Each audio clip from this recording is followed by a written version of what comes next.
program in the month of Kartika. This is a very important month, as you all are aware of that. And today, the platform for the glorification of Radha Dhamodra will be created by Sudarshan Gopal Das, and he'll be here for the next another half an hour or 45 minutes. He's going to explicitly go in depth of pure Krishna consciousness. Hare Krishna.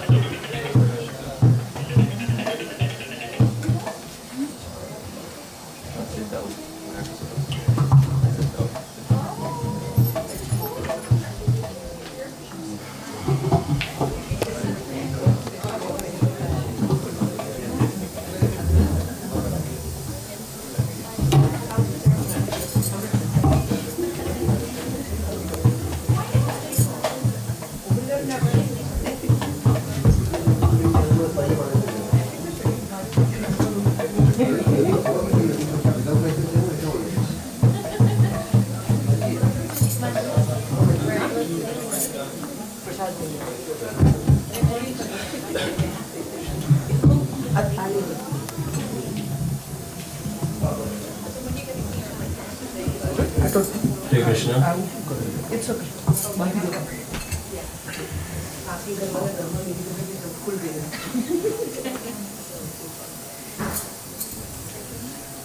So Hare Krishna everybody, and welcome to our Dhamodra month house program, or Kartik month house program.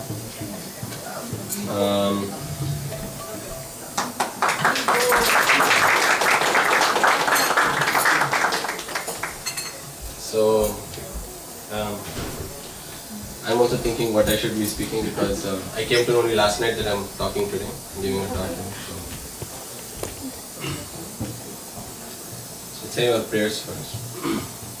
Om Jnanatimirandasya Jnananjana Shalakaya Chakshurunmilitam Yena Tasmai Shri Guruve Namaha. Shri Chaitanya Manobhishtam Sthapitam Yena Bhutale Swayam Rupa Kada Mahyam Dadati Swapadantikam. Vandeham Shri Guru Shri Yuta Padakamalam Shri Gurun Vaishnavamscha Shri Rupam Sagrajatam Sahagana Raghunathamritam Tam Sajivam Sadvaitam Savadutam Parijana Sahitam Krishna Chaitanya Devam Shri Radha Krishna Padan Sahagana Lalita Shri Vishakhanvitamscha He Krishna Karuna Sindhu Dinabandhu Jagatpate Gopesha Gopika Kanta Radha Kanta Namostate Saptakanchana Gaurangi Radhe Vrindavaneshwari Vrishabhanu Sute Devi Pranamami Haripriye Vancha Kalpatarubhyascha Kripa Sindhu Vyaivacha Patitanam Pavanebhyo Vaishnavebhyo Namo Namaha Nama Om Vishnupadaya Krishna Prestaya Bhutale Srimate Bhakti Vedanta Swami Niti Namini Namaste Saraswate Deve Gauravani Pracharine Nirvishesha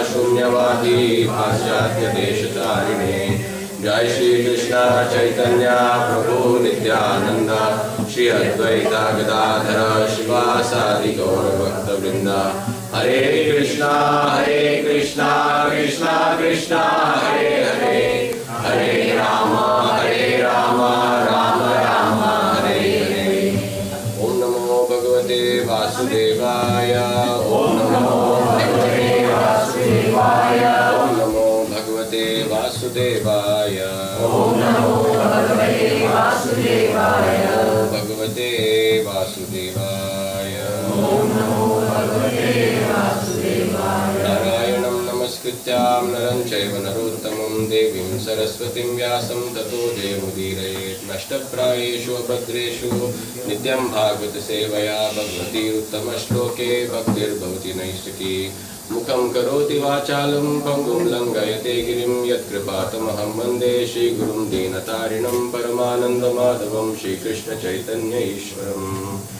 Hare Krishna.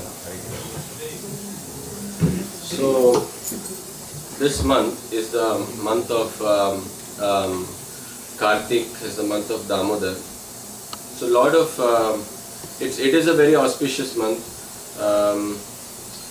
Mostly it is famous. Mostly a lot of people don't know that this is Kartik month. Very few people know that it is called Kartik. Very few people know it's called Dhamodra month. primarily what this month is known for is Deepavali. Right? So primarily this month is known for Deepavali. But today we are going to discuss the real importance of the month of Kartik, which is dictated by the pastimes that Lord Krishna performed when he was a child. So this is when Krishna was very small, probably couple months to a year old maybe.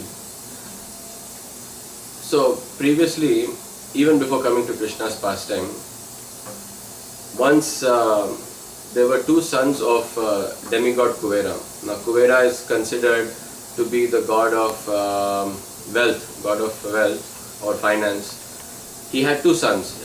Anybody knows the name of his two sons? Manigriva and Nalakuvera. So this is easier to give class. Maharaj's courtyard. And who is Nanda Maharaj? Krishna's father. So in Nanda Maharaj's courtyard, they are called Arjuna trees. And they are tall and long, tall and long trees. And they both were there in the courtyard of Nanda Maharaj.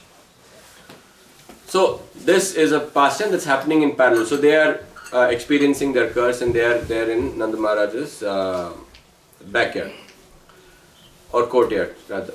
So parallelly, on this month, Kartik month, on the day of Amavasya, what is special about Amavasya day? Anybody? Diwali is later on. In Krishna's time there was no Diwali that time. But what is the characteristic of Amavasya? No moon. There is no moon on Amavasya day. Right? That means it's a dark sky on that day. So on this Kartik Amavasya day, or this month's Amavasya day, what happened is Krishna is a young child of maybe, like I said, within a year, and he's sleeping. And his mother, Yashoda, was thinking that my son, he goes to everybody's house and he steals butter and milk and yogurt and this and that. We have so much abundant of all of this. Why he's not eating? Why am I getting complaints from all these other people? Right? All these other gopis are coming. Mother Yashoda, your son, I had kept my butter all the way in the ceiling. Somehow this fellow went, put a straw and sucked everything out. Then another person is saying that Mother Yashoda, you know what happened? I kept it on the top and I covered it with hay and everything. But what this fellow did is all these boys got together in triangle. When you break, in pyramid. You know how these boys go in pyramid? So they all stood and they made small holes in the pot. One hole for that cowherd boy, one hole for this cowherd boy. Everybody got their hole. They drank up everything. That was covered as it is. And now my husband kept looking up there. Acha hai, it's there. Okay, everything is safe and sound. Nothing happened today. But I told my husband, something is off over there. Can you just go? That rope seems a little light. So my husband climbed up and he said, yeah, the pot is there, but nothing inside the pot. Everything is gone. So then, so like this, she was receiving complaints after complaint.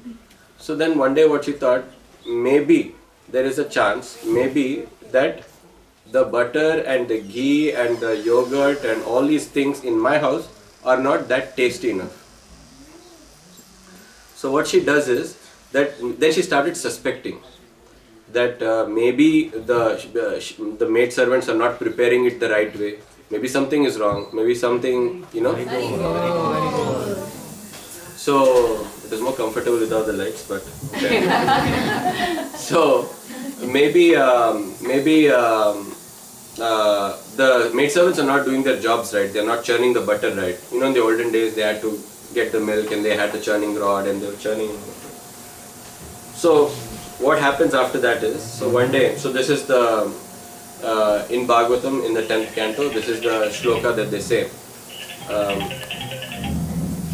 Ekada grihada sishu Yashoda Nanda Gehinim Karmantaran Yuktasum Nirmamanta Swayam Dadim Yani yani iha geetani tadbalam charitani cham dadi nirmanthane kale smaranti tanyagayatam.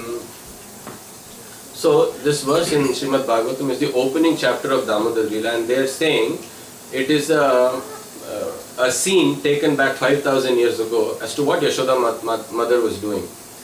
So what Yashoda mother did was that, how many cows does Nanda Maharaj have? 900,000 cows. Out of the 900,000 cows, there were 100,000 special cows. Out of the 900, there were 100,000 special. And out of the 100,000, there were 10,000 special cows. Like, they were like extraordinarily better. And out of those 10,000 cows, I think it was probably around somewhere between 30 or 100 cows or something like that, that were like extra special, and they were really, really good. So what Yashoda Maharani did, like, she wanted to make sure that her butter was top notch, like was A grade quality. So she decided that from the root, like how to provide the perfect grass to the cow so that it will give the perfect milk, and so she can churn the perfect butter and she can give it to Krishna. So that such a taste, once tasted, he will not go to anybody else's house to steal, right? So what she did is, she milked the cows, and she, instead of putting water to the grass, she put milk. She milked the grass first, and from that ground, grass came out, like nice like lotus smelling grass. So this is called like the Padmagandha milk, right? So the lotus milk, I mean, when we have lotus milk, we don't have lotus milk, sorry, we have rose milk, right? And rose milk only smells so much. So imagine how the smell of the lotus milk would be. So that lotus milk, so that grass was chewed by these cows, and then they gave out, and then they eventually gave out this very nice fragrant smelling milk. And this was very precious, like they were not available. I mean, she had done so much of isolation to get such a milk, right? It's not readily available. So she got like a bunch of pots of this milk. She put it on the stove. Krishna is sleeping in the next room, and the milk was burning. And here she had already boiled some milk, and then she was churning the rod. So Krishna wakes up. He wakes up from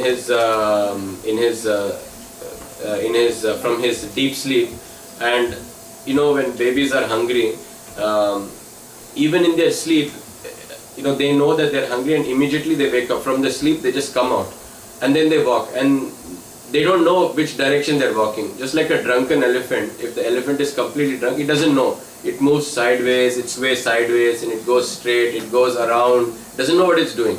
So Krishna is also swaying and going to and fro, and is looking for Mother Yashoda. And he sees from the back, he sees Mother Yashoda there churning the butter, and he immediately goes, and he didn't call his mother saying, I need milk, or he didn't touch it.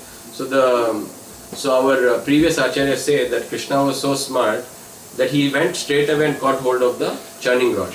As soon as he caught hold of the churning rod, Mother Yashoda cannot move the churning rod, right? So that means that all that activity has to get stopped. If he had called Mother Yashoda from behind and touched her and said, I want milk, probably the activity would continue going on. And if the activity was going on, then he would not get his milk, because he wanted it. Like he was in that thing that I want that milk, right? It wasn't like, hey, if you have milk, give it to me. He was in like severe hunger. So then Mother Yashoda was thinking, oh, my boy is so intelligent. He held the churning rod. We stopped, and he stopped all of this activity. And she was also, looking at Krishna. She felt so much love and affection, and she had a lot of milk to give him. So she, gave him and she started feeding. She put him down, started feeding him milk. She was happy. The child was happy. Everything was going good. But suddenly she saw on the stove that the boiling milk was coming up and falling down out of the pot. And this is not just any milk. This was not some seal test or Nelson that you can just ignore it and sun was going on. This was like some proper milk. Like it was like thick, and you know the whole process, right? Like how she put the milk into the grass, and so this was very precious. So what she did, while Krishna was halfway drinking, she just took him out, put him aside, and she went to deal with that milk, to reduce the flame and bring it down to its normalcy. In this meantime, Krishna got angry. He said that I was hungry and I was drinking milk, and my mother, she just did this. He got so angry, he took a stick that was there. He went to the next room where they had storages, where they used to store their butter and everything, and he smashed off all the pots. Not only smashing the pots if that wasn't enough, but he ate up all the butter, and then there were these monkeys and cats and all of this, and he started feeding them also. So meanwhile, Mother Yashoda comes back, she sees, oh, my son's not there, what happened? And then she sees his footprints. Like Krishna had put his foot into the butter, and his footprints were there all over, wherever he has gone. So she said, oh, this fellow has done something, he's up to some mischief in this house. So she took a stick and she came looking for where Krishna was. And Krishna was in some storage place, feeding the monkeys, breaking the pots and feeding them. They were having fun and everything. So Krishna was, while all of this was happening, Krishna didn't know what's happening in the back, because Mother Yashoda is coming from the back to, catch him. But the monkey in the front, he saw Mother Yashoda and he ran away. And when he ran away, Krishna said, oh, something's going on. He also started running away. Then Mother Yashoda came running after Krishna. And there's a famous picture showing how Yashoda Maharani is running after Krishna. Faster and faster, and Krishna is running faster and faster. You should understand that Mother Yashoda is also, she wasn't like an athletic runner. She was also a little bit of a heavy built lady. But she was very determined that I have to catch Krishna today, because his mischief has reached peaks and I have to teach him a lesson. So he runs. Krishna keeps running, Mother Yashoda keeps running, and this running keeps on happening. Eventually Krishna feels a little bit compassionate, and he slows down, and Mother Yashoda grabs him. And she said that, okay, I have to teach you a lesson. They had this, in olden days, they had this grinding mortar. I don't know if you noticed, they used to use it to, it's called pestle and mortar. They used to make their, crush their, spices and everything like that. So what Mother Yashoda thought, that I'll tie this fellow to this mortar, and then I'll go about doing the work. This will teach him a lesson not to do such stuff. Punishment is also there, and I can do my work also. So what she did is, then she had a rope. She takes the rope, ties it around the mortar, and tries to tie it around his waist. And as Providence would have it, and as Krishna desired, that the ends of the two ropes were always short. They would never touch, right? One might think that how big this fellow's body is, that the ropes are not touching. The body was there, it was the same size like any child's body. It was slim and trim, but she was not able to tie it. She always felt that the rope was 2 inches short. And she would go to the neighbor, grab rope from the neighbor, tie it up, and still 2 inches short. Then she would ask another neighbor, and she would join these two ropes, make a longer rope, tie it up, still 2 inches short. Then she'd go to another. Like this, she went to each and every neighbor's house, took out all the ropes, tied it around his waist, and still 2 inches short. But despite all this running and sweat and tiredness and irritation and little bit anger towards Krishna also, she was very determined that I have to tie this fellow today, no matter what happens, right? So then Krishna also said that my mother's determination is very strong, so I think I should just let her tie me. And miraculously, the 2 inches are gone, and she was able to tie him. And she said, okay, this fellow serves him right. And she puts him over there. Krishna doesn't like being tied around. So what this boy did, while Mother Yashoda had left and gone, he thought that, okay, so they're going to tie me, and they think that if by tying me that I will stay put in one place. But that's not going to happen. So he drags this grinding mortar. And remember the 2 Arjuna trees that we talked about in the courtyard earlier? So there was perfect gap between the 2 Arjuna trees, such that Krishna could go through that gap, but the mortar couldn't go through that gap. See how Narada Muni's curse is playing role, setting up the whole scene of how Manigriva and Nalakuvira were to be delivered. And that mortar is not some any wood mortar, right? Mortars in olden days were very heavy, and they were what do you say, quite heavy metals. So, and Krishna is all powerful, as we know, his 6 opulences, one of them is all strength. So when he walked through these Arjuna trees, the mortar got stuck and he kept pulling the mortar, and eventually he gave one tight pull and these huge Arjuna trees fell down, like splashing sound. The whole of Vrindavan could hear that, such a huge tumultuous sound had come. And then from those 2 trees, 2 demigods come out, and their names are Nalkuvera. Manigriva and Nalkuvera, they come, they stand out, and they pay their obeisances to Krishna. They circumambulate him, they offer his obeisances, and Krishna blesses them, and then they are liberated, like exactly as how Narada Muni had said it would happen. And then all these, and then Mother Yashoda comes running from inside to see, what happened, what's going on. She comes, she sees that, and she immediately starts repenting for her mistake. That, what have I done? I have tied this fellow, and such a thing happened. What would have happened to my son if, those trees actually fell on him? So she comes and she unties him, then she hugs him. And she also keeps telling, begging forgiveness to Krishna and saying that I shouldn't have done this and that and everything. And she eventually takes Krishna and feeds him the butter. There are many reasons as to why this pastime was orchestrated, but today we discussed the pastime where Manigriva and Nalkuvera were delivered. So one of the reasons of this pastime was the deliverance of Manigriva and Nalkuvera. And this is a very famous pastime that happens on this Kartik Amavasya. And there are many reasons, and one of the other reasons is in the Yuga before it, Ramachandra had come back from Lanka after fighting Ravana, killing him and bringing back Sita home to Ayodhya. The welcoming of Ramachandra back to Ayodhya, or the celebration of Krishna's pastimes, we offer this ghee lamp, because it is one of the, I would say, soft reasons is because Amavasya has no moon.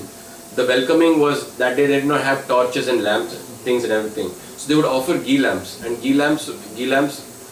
No, just because we have torches today doesn't mean that we offer torch also. But ghee lamp has its own benefits, and they say that offering one ghee lamp to the Lord in this month, it would burn sins thousands and thousands of times, right? And it is very pleasing to the Lord.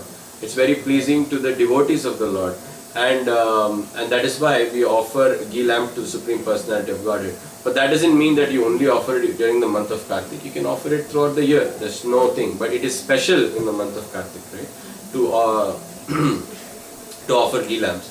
And so similarly,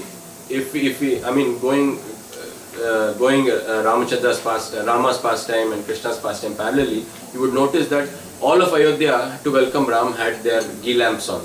They were offering ghee lamps, and it was filled with lights. And that is the way it is called Deepavali. Vali means line, all the Deepa means ghee lamps, and all the ghee lamps were kept in a line. So when Rama was coming through the passage, was coming through the roads of Ayodhya, on either sides there was these ghee lamps, and that is why this festival of Deepavali, or festival of lights as they call it, was happening. And the similar reason for Damodar month also, throughout the month we offer to glorify the Lord for performing such a pastimes and giving pleasure to devotees and giving pleasure to Mother Yashoda and delivering this Manigriva and Nalakuvera. So there were many pastimes that happened in the month of Kartik. Upcoming this week we have Govardhan Puja. So there's a pastime of Govardhan that happened, and there is also in between there is Gopashtami also. That is the time when Radharani takes the garb of a cowherd and escapes from home. So like that, many pastimes happen in this month. Previously I think October 18th was Bahulashtami. That is the day when Radhakund appearance day was there. So this month of Kartik is filled with festivals. But primarily, what does all of this mean to us? That's what it boils down to, right? Yes, we hear this pastime, it's very nice and enjoying and everything. The importance, the takeaway for us is, because it's a very auspicious month, we have to make whatever effort we are giving now towards Krishna, make a notch higher, right? Chant a little bit more rounds, read the Bhagavad Gita, Bhagavatam, associate with devotees. The whole point of this house program is the primary reason is to associate with devotees. What happens when we associate with devotees? We are some devotees start giving a class on the pastime that happened in the month of Kartik. Someone is performing very nice kirtan, we are hearing Krishna's holy names. Afterwards we'll offer ghee lamp. Then afterwards Krishna Prasad will be there. So automatically, knowingly or unknowingly, we are all involved in this activity. And as it said, every activity that we do is multiplied by 1,000-fold. So why wouldn't one take advantage of it, right? So, and we would be like cruising on our spiritual journey, right? Which on other times it's very hard to get that much benefit. If you're doing little and you're getting more benefit, why wouldn't you make the best out of it? So that's what it means for us. That's why this whole home program is set up, right? The whole program is set up that we associate with devotees, do as much as Krishna conscious, as much as keep our consciousness in Krishna, right? And continue performing these activities, and thereby get the benefit out of it. So I hope there was something to take away for all of you from this lecture. But if there was any mistakes, you kindly forgive me. But I hope you all and myself also stay as much as Krishna conscious possible in this month and all the months as well.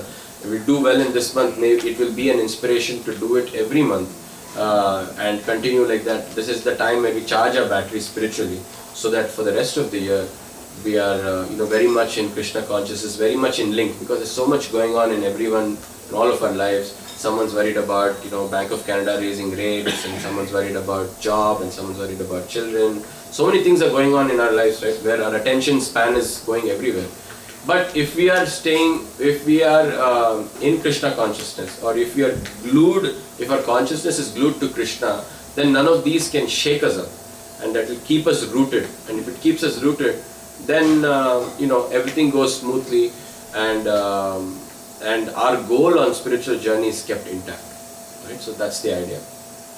So saying this, I would end my class, end it here. Hare Krishna.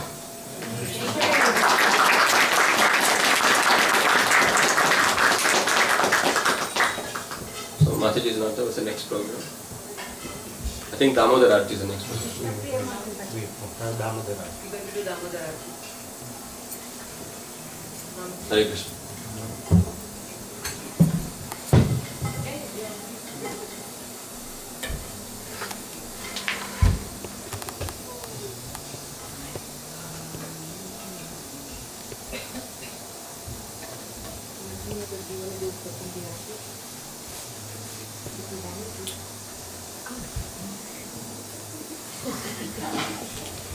Thank you.